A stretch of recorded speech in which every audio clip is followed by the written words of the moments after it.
দিনটা একদিন আসবে সবারই জানা ছিল, কিন্তু ঘোষণাটা এলো যেন একেবারে হঠাৎ করেই।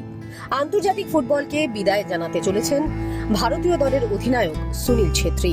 আগামী 6 জুন যুব ভারতীতে কুয়েতের বিরুদ্ধে শেষ আন্তর্জাতিক ম্যাচে নামবেন সুনীল।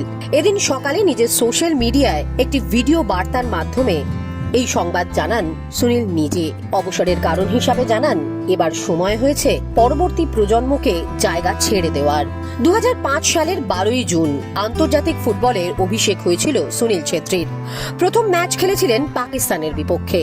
এরপর কেটে গেছে দীর্ঘ 19টা বছর, আর এই 19 বছরে একের পর এক মাইলস্টোন ছুঁয়েছেন সুনীল। দেশের জার্সি গায়ে খেলেছেন 150টা ম্যাচ, করেছেন 94 গোল। দেশের জার্সি গায়ে গোল করার তালিকায় গোটা বিশ্বের 4র্থতম স্থানে সুনীল ছেত্রী। ভারতীয় ফুটবলের নিরিখে যে রেকর্ড নিঃসন্দেহে নজর কাড়া।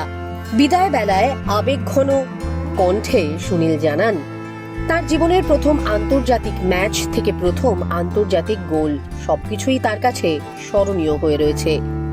হবে নাই বা কেন, অসাধারণ একটা জার্নি সুনীল ছেত্রীর, আর সেই অসাধারণ জার্নির শেষটাও করতে চাইছেন তিনি ফুটবল মক্কায়, যা সত্যিই মনে রাখতে পারবে ভারতীয় ফুটবল মহল।